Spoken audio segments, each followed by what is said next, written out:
Students, आज हम अलंकार के बारे में जानेंगे कि अलंकार क्या होते हैं। तो आइए हम इस पाठ को स्टार्ट करते हैं। सबसे पहले हम अलंकार की परिभाषा देखेंगे। अलंकार का शाब्दिक अर्थ होता है आभूषण या फिर गहना। जिस प्रकार आभूषण पहनने से किसी स्त्री का सौंदर्य बढ़ जाता है, यानी कोई औरत सुंदर हो जाती है गहने पहनने से, उसी प्रकार जो अलंकार के प्रयोग से क्या होता है, काव्य की शोभा बढ़ जाती है। काव्य यानी कि पद यानी कविता। ठीक है।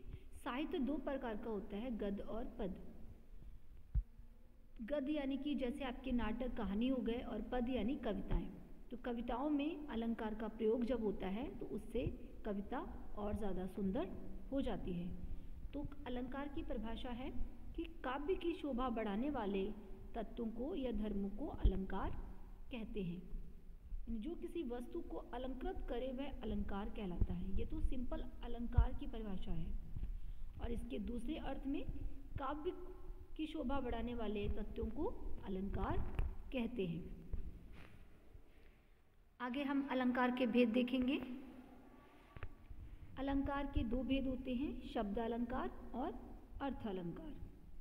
शब्द अलंकार में तीन अलंकार आते हैं, अनुप्रास अलंकार, यमक अलंकार, श्लेष अलंकार।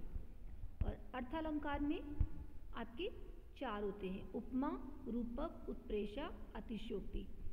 अर्थ अलंकार में और भी अलंकार हैं, लेकिन हम सिर्फ आज ये 5 अलंकार के बारे में जानेंगे। 3 शब्द अलंकार और 2 अर्थ अलंकार, क्योंकि आपके सिलेबस में ये 5 अलंकार ही दिए गए हैं। So let's start. तो सबसे पहले हम जानेंगे अनुप्रास अलंकार के बारे में। अनुप्रास अलंकार क्या होता है, यानी इस अलंकार में किसी भी व्यंजन वर्ण की आवृत्ति होती है।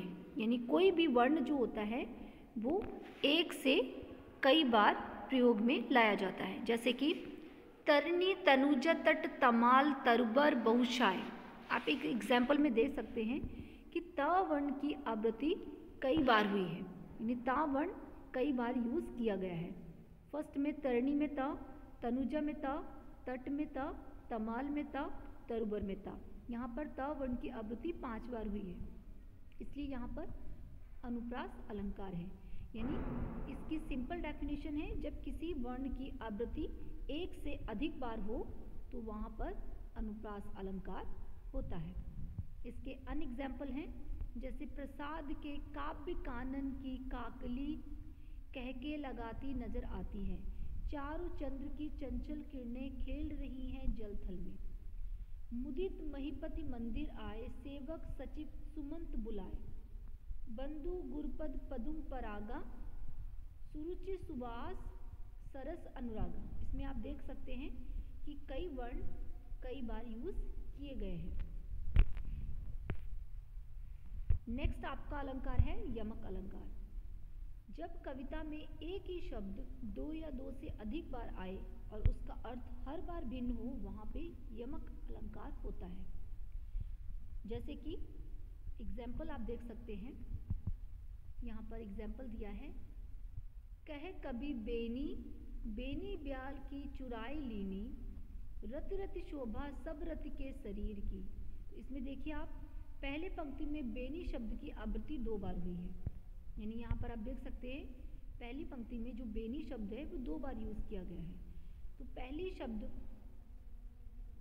पहली बार प्रयुक्त शब्द जो बेनी है उसमें वो कवि का नाम है, और दूसरी बार जो प्रयुक्त बेनी है उसका मतलब है चोटी।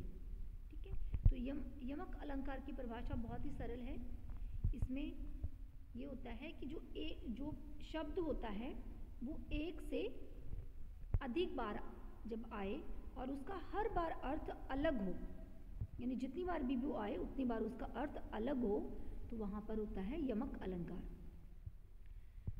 इसका अगला एग्जाम्पल हम देखेंगे, जैसे काली घटा का घमंड घटा। आप इसमें देख सकते हैं घटा घटा 2 बार आया है, लेकिन इसमें फर्स्ट वाले घटा का मतलब होता है बादलों की घटा, और दूसरे वाले घटा का मतलब है कम होना।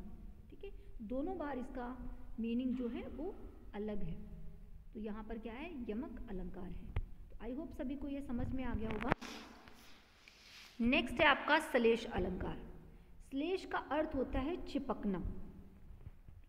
जब कोई भी शब्द, देखो यमक में था कि कोई शब्द एक से अधिक बार आए और उसका हर बार अर्थ अलग हो, लेकिन श्लेष में थोड़ा सा डिफरेंट है, दोनों में कंफ्यूज मत होइएगा। श्लेष में यह है कि कोई शब्द एक बार आए लेकिन उसका अर्थ हर बार भिन्न हो।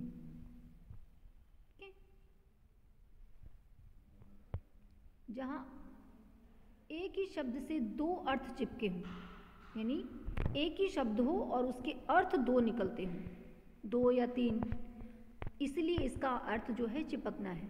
तो वहाँ पे क्या होता है, श्लेष अलंकार होता है। जैसे यहाँ पर रहमन पानी राखिए बिन पानी सब सून, पानी गए न उबरे मोती मानुस चुन। यहाँ पर पानी शब्द के 3 अर्थ हैं, यानी एक ही शब्द के साथ में 3 अर्थ चिपके हुए हैं। चमक सम्मान चून, तीनों का क्या है, तीनों का अलग अर्थ है। जैसे एक एग्जाम्पल मैं और बता रही हूँ, भिखारिन को देखकर पट देत बार बार। यहाँ पे पट शब्द के 2 अर्थ हैं, ठीक है, वस्त्र और कपड़े। दूसरा अलंकार है आपका उपमा। उपमा अलंकार जो है, उपमा का अर्थ होता है समीप से, म का अर्थ है तोलना या देखना, यानी उपमा का अर्थ होता है एक वस्तु दूसरी वस्तु को देखकर समानता दिखाना, यानी एक वस्तु को दूसरी वस्तु के समान मानना, ठीक है। इसको पहचानना बहुत ही सरल है, क्योंकि इसमें सी, सा, सरिस, सम ये शब्द दिए गए होते हैं। जहाँ पर ये शब्द हों वहाँ पर उपमा अलंकार होता है। जैसे कि चांद सा मुख, तो सा इसमें लगा है, मुख की तुलना किससे की है, चांद से की गई है। हाथी सा टीला, टीले की तुलना हाथी से की गई है। नील गगन सा शांत हृदय, यानी हृदय की तुलना नील गगन से की गई है, तो इसमें तुलना की जाती है। नेक्स्ट है आपका रूपक अलंकार।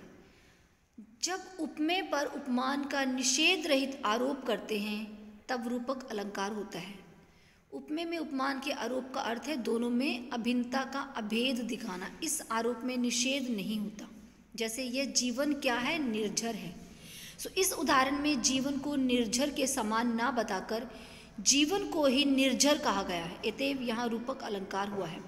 यानी जब किसी भी चीज़ को किसी दूसरी चीज़ के समान ना बताकर उसी के रूप में मान लेना, तो वहाँ पर क्या होता है, रूपक अलंकार होता है। जैसे मैया मैं तो चंद्र खिलौना लही हूँ। आप एक दूसरा एग्जाम्पल देख सकते हैं, यहाँ पर अन्य एग्जाम्पल भी हैं,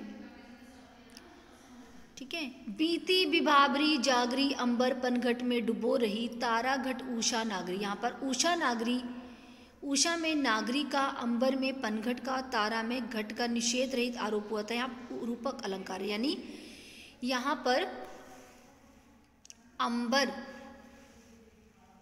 पनघट, अंबर को जो है पनघट को अंबर के समान, ठीक है, उसी के रूप में मान लिया गया है, उसके समान नहीं बताया, उसी के रूप में मान लिया गया है। जैसे कि मैया मैं तो चंद्र खिलौना लही हूँ, इसमें खिलौना जो है वो चंद्रमा को बताया गया है, इसको उसके समान माना नहीं गया, मतलब उस चंद्रमा को ही खिलौना बताया गया है, ठीक है।